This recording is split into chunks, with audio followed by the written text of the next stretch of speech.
Bonjour à tous et bienvenue dans cette nouvelle vidéo. Nous sommes super heureux de vous retrouver aujourd'hui pour vous reparler un petit peu de jeux vidéo, mais cette fois-ci, on va pas vous parler d'Hogwarts Legacy.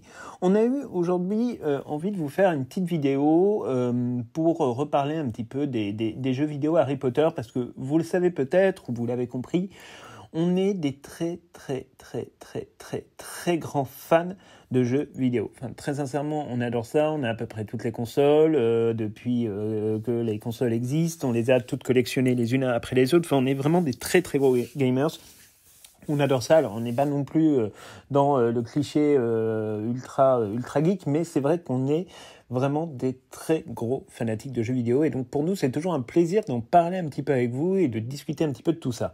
Alors, on vous a abondamment parlé, et on va continuer à le faire évidemment, d'Hogwarts Legacy, qui est quand même le jeu qui a réussi effectivement à relancer tout un univers autour du monde de Harry Potter après plusieurs années où effectivement le moins que l'on puisse dire c'est qu'on a été victime d'une certaine forme de disette, puisque c'est vrai qu'il n'y avait plus grand chose qui sortait. Alors évidemment on continuera à parler d'Hogwarts Legacy, on va continuer les let's play dès qu'on aura réglé notre petit problème de disque dur où on ne comprend pas bien pourquoi on n'arrive pas à copier nos vidéos, mais bon bref, on continuera évidemment à vous parler des suites qu'il y aura probablement sur Hogwarts Legacy 2, là-dessus évidemment, et franchement il n'y aura aucune difficulté, on va continuer à vous en parler autant qu'il faut.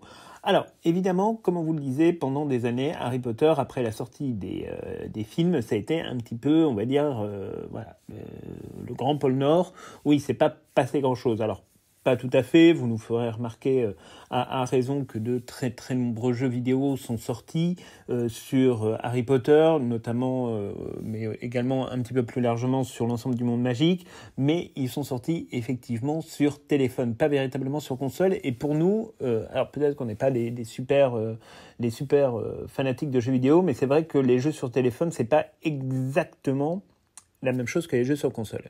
Mais c'est vrai que, en l'occurrence, il y a eu quand même beaucoup de sorties qui ont eu lieu sur donc les différents téléphones, sur smartphone. Alors on a eu évidemment le Harry Potter Puzzle Essor qui est plutôt pas mal et en tout cas qui est extraordinairement addictif, faut le reconnaître, jusqu'au moment où on réussit à s'en tirer.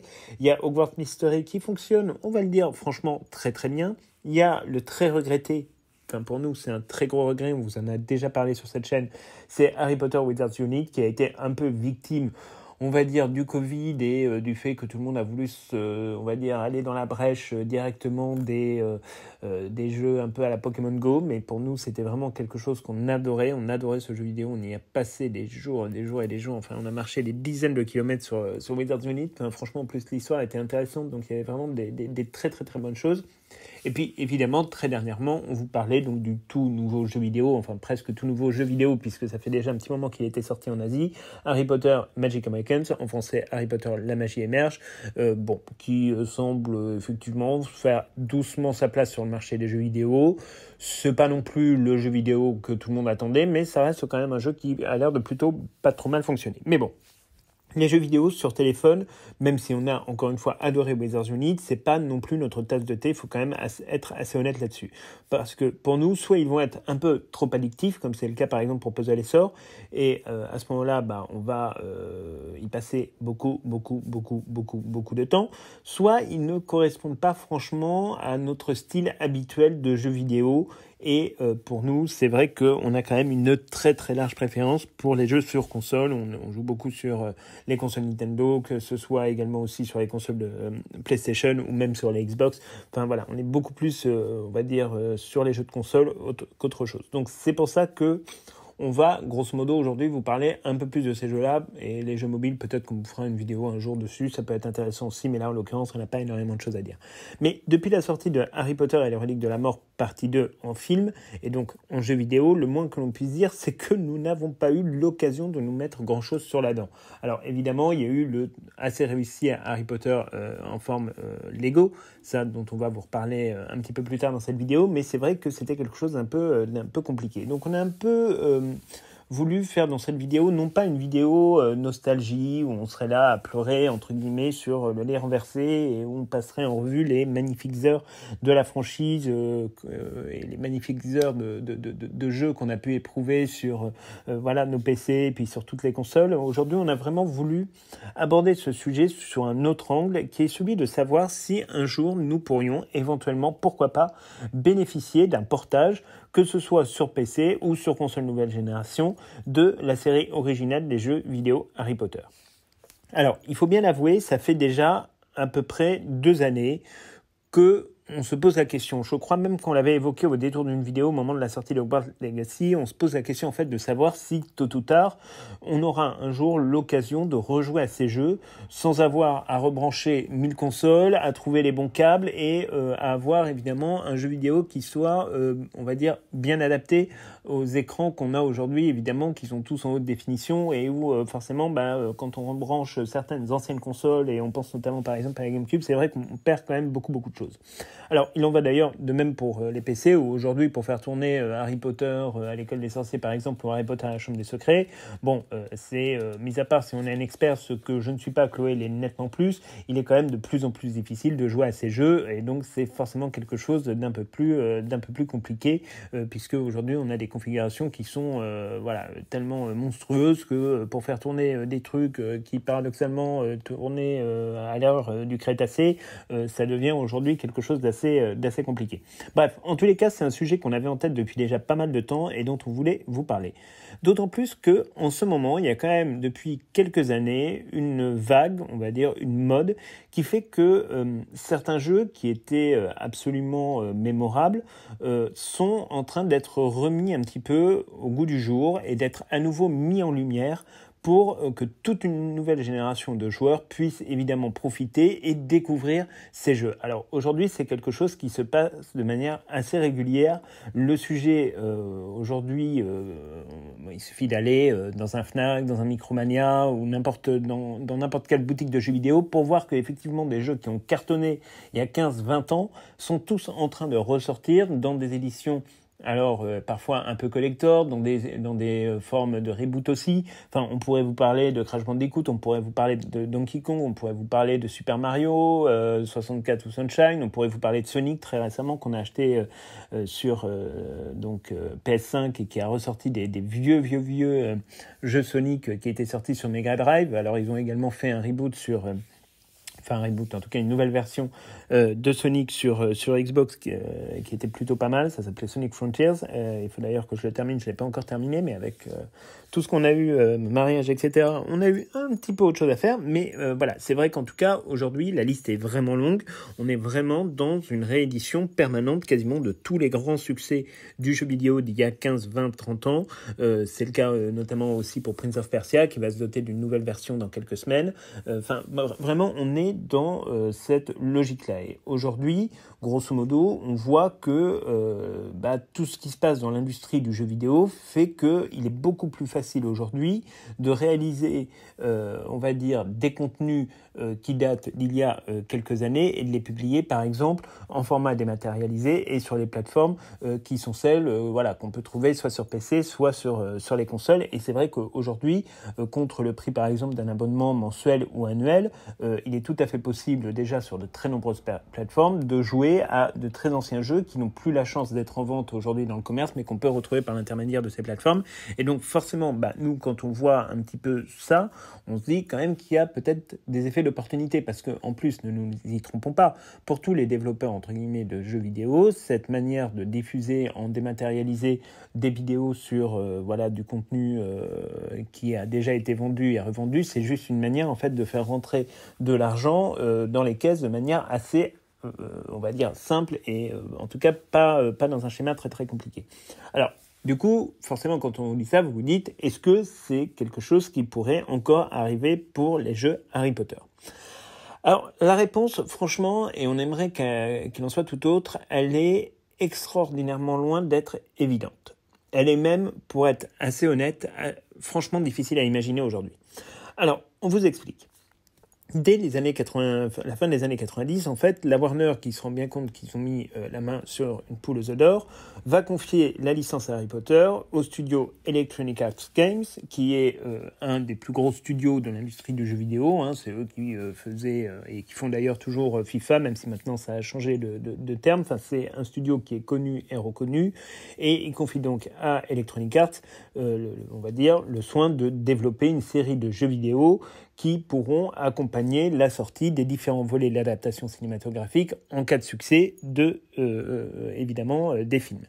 Alors, forcément, les films sont un carton, donc toutes les plateformes vont avoir droit à des versions d'ailleurs plus ou moins abouties, notamment par exemple sur les premiers volets. Va même y avoir des spin-offs. Enfin, on va être vraiment dans une surconsommation entre guillemets de Harry Potter qui va être déclinée effectivement de différentes manières, avec différents types également d'histoires. Par exemple, la version Harry Potter à l'école des sorciers sur PC est absolument extraordinaire. Elle est nettement moins bonne sur GameCube et elle était de souvenir pas mal sur Game Boy, mais ça fait très longtemps qu'on n'y a pas rejoué. Mais bref, toutes les plateformes y ont droit. On sait aussi évidemment que quand il a fallu attendre un petit peu plus longtemps et que ils avaient grosso modo 2-3 développeurs qui étaient disponibles, ils ont sorti également le jeu donc Harry Potter la Coupe du Monde de Quidditch, qui était quand même un jeu plutôt sympathique et sur lequel on a éprouvé un certain nombre d'émotions qui étaient plutôt pas mal.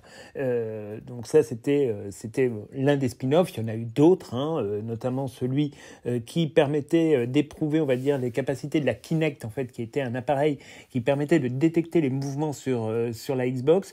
Donc il y avait eu tout un spin-off entre guillemets qui a été sorti là-dessus, mais pas véritablement avec une histoire. Là, on était vraiment sur de la gestuelle.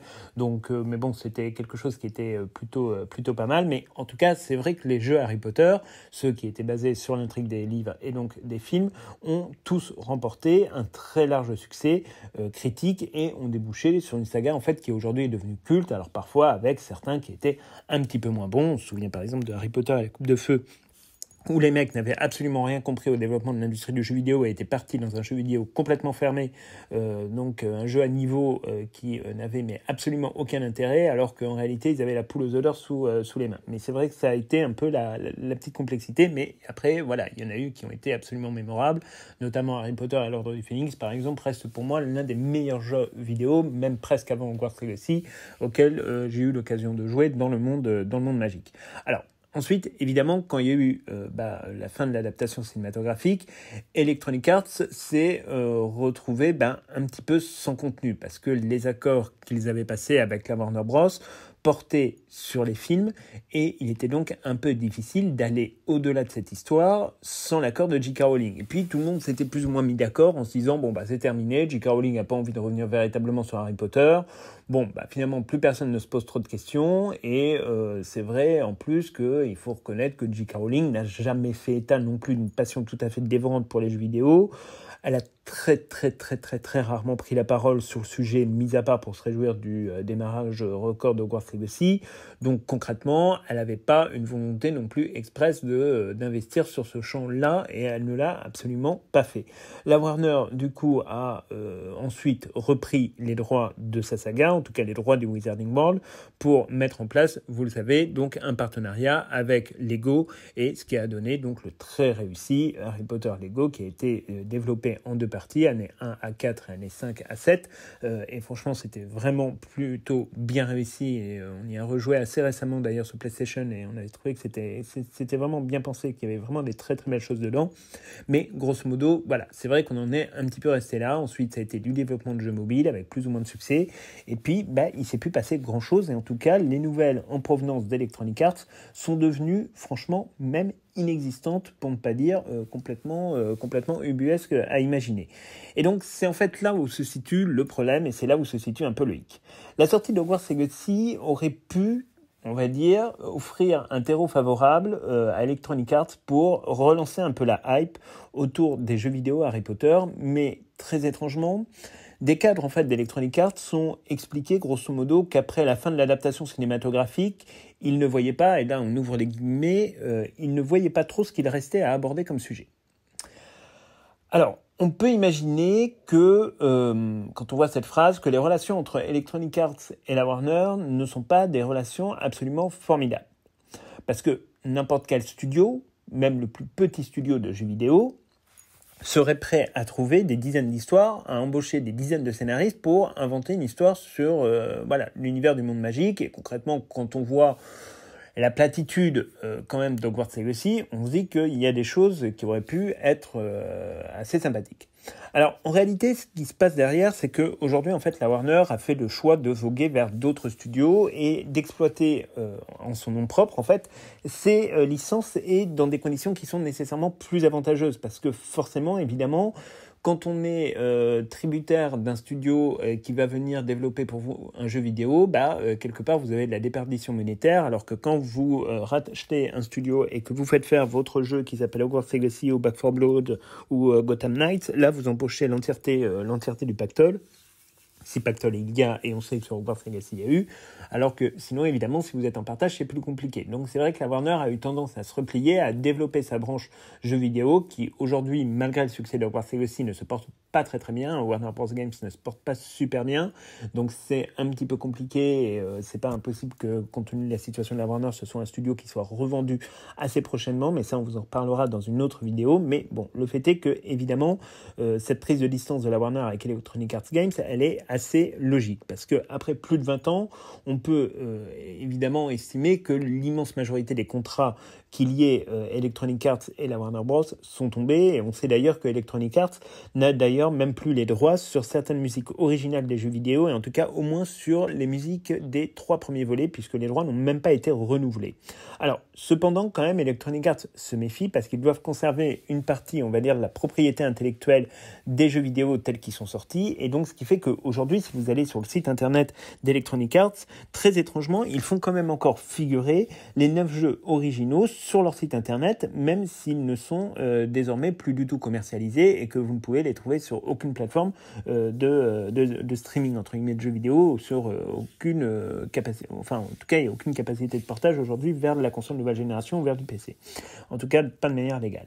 Et donc la question de faire sortir en fait ces jeux sur des nouvelles consoles ou sur des plateformes, c'est pas un sujet qui semble être à l'ordre du jour, même si ça apparaît encore sur le site internet. Il faut dire que pour cela, il faudrait quand même à minima que la Warner, et plus ou moins d'ailleurs accessoirement J.K. Rowling, mais c'est peut-être pas le point le plus bloquant, en tout cas il faudrait que la Warner donne un accord. Et ça, cet accord, il va pas être facile à obtenir. Pourquoi ? Parce qu'il y a un enjeu économique derrière tout cela. Et il est tout à fait évident que les contrats qui ont été créés il y a 20 ans ne pouvaient pas du tout imaginer l'évolution du marché du jeu vidéo, en tout cas sur une durée aussi limitée. Aujourd'hui, la mise en place des contenus dématérialisés, des plateformes de streaming de jeux vidéo, tout ça, ça entraîne nécessairement des coûts, mais ça entraîne aussi des revenus. Il n'est donc pas aisé d'aborder probablement la question financière entre Electronic Arts et la Warner Bros. Sur la question de qui toucherait quoi en fonction d'eux, puisque évidemment les contrats Harry Potter ne pouvaient pas prévoir une évolution technologique comme celle que l'on a connue, et donc c'était quelque chose évidemment qui était un petit peu plus compliqué. Et alors en plus la Warner, de manière totalement indépendante à ses problématiques financières actuelles sur sa branche cinéma et sa branche contenu télé, a exprimé depuis de très très nombreuses années une volonté, comme on vous le disait, de booster un petit peu sa branche Warner Bros Games. Alors parfois ça a été avec succès comme avec Hogwarts Legacy, parfois ça l'a été nettement moins avec Back 4 Blood qui a été une catastrophe économique, mais le fait est que là-dessus on sait que ils vont quand même essayer encore de préserver un petit peu la maison et de faire en sorte que ça continue éventuellement un petit peu à tourner, mais même ça on sait que c'est quelque chose qui est très très compliqué. Et la question des droits de Harry Potter en jeu vidéo ne va pas pouvoir demeurer pendant 1000 ans sans absolument aucune réponse. Alors, pour le moment, on sait qu'il y a le jeu Hogwarts Legacy qui continue de se développer sur Switch, qui a priori sort le 14 novembre. A priori, la date a l'air d'être confirmée. Nous, on attend de voir avant que ça sorte, parce que on a toujours quelques petits doutes. Forcément, il y aura une suite à Hogwarts Legacy, on vous en a déjà parlé dans plusieurs vidéos, là-dessus, il n'y a pas de doute. Mais un jour, évidemment, la question de Harry Potter, elle va se reposer. Alors, évidemment, avant Hogwarts Legacy 2, on va avoir le jeu Harry Potter Quidditch Champions, qui va sortir, même si, bon, vous avoue qu'on est quand même très très sceptique sur ce jeu vidéo, mais bon, on lui laissera évidemment sa chance parce qu'on va pas critiquer un jeu qui n'est pas encore sorti. Mais le fait est que de toute façon, à un moment ou à un autre, la question de l'adaptation, et surtout avec la sortie de la série de HBO, la question de l'adaptation vidéoludique de Harry Potter, elle va se reposer à nouveau. Est-ce qu'on republie l'ancien contenu ou pas? Ça reste un point de questionnement. Et donc, de tout cela, en fait, on peut conclure que à ce stade, nous ne sommes évidemment pas prêts, en réalité, de réentendre parler des anciens jeux vidéo Harry Potter, même, on va dire, si effectivement, encore une fois, la série pourrait peut-être donner quelques idées aux studios, que ce soit à Electronic Arts ou que ce soit à la Warner. Mais bon, là-dessus, il va falloir que chacun se parle, mais ça reste quelque chose d'un petit peu compliqué. Alors, évidemment, il existe toujours la possibilité de reprendre totalement à zéro la manière de designer les jeux Harry Potter, de refaire des jeux Harry Potter adaptés de la série. Bon, je pense que là, d'un point de vue juridique, en termes de contrat, ils doivent pouvoir fabriquer 2-3 trucs, etc., pour éloigner le plus possible, on va dire, des quelques droits qu'Electronic Arts doit conserver sur Harry Potter. Mais bon, il y a des choses qui sont possibles, mais on pourrait effectivement avoir, pourquoi pas, un reboot complet. Ça reste quelque chose, évidemment, d'assez simple. Reste à savoir, effectivement, si juridiquement, c'est quelque chose qui est faisable. Et aussi d'ailleurs si ça l'est d'un point de vue artistique, parce que là aussi ça pose une véritable question. Mais voilà, on voulait aborder ces sujets-là avec vous parce que l'idée nous trottait dans la tête depuis déjà un bon petit moment et ça nous semblait vraiment intéressant de pouvoir en parler avec vous. Donc dites-nous vous dans les commentaires si vous avez eu la chance de jouer à ces jeux vidéo, dites-nous si c'est quelque chose qui pourrait vous intéresser, on serait vraiment heureux de pouvoir en parler avec vous et évidemment on se retrouvera dans les commentaires. On a pris pas mal de retard dans les réponses aux commentaires, mais encore une fois on s'en excuse, on a été absolument débordé. Enfin bref, donc on s'arrête là pour aujourd'hui. La semaine prochaine, on va aborder à nouveau des sujets absolument passionnants. On va pas vous spoiler tout de suite, mais on est en train de travailler encore sur plein de vidéos et on a vraiment 2-3 sujets sur le feu qui nous intéressent et sur lesquels on a plein de choses à dire. Il y a aussi des vidéos personnages qui vont arriver. Enfin bref, on est vraiment en train d'essayer de bien vous relancer la chaîne sur cette fin d'année après un été qui a été tonitruant pour nous. Mais voilà, on a encore plein de choses à explorer ensemble. Donc on va s'arrêter là pour aujourd'hui. On vous souhaite à tous et à toutes de très bonnes vacances si vous êtes en vacances. Si comme nous vous travaillez, et bien évidemment on vous souhaite à tous bon courage et on se retrouve donc normalement samedi si on a réussi à réparer notre disque dur pour la suite des aventures sur Hogwarts Legacy, donc dès la semaine prochaine pour de nouvelles aventures pour découvrir encore et toujours un petit peu plus le monde magique. À très bientôt.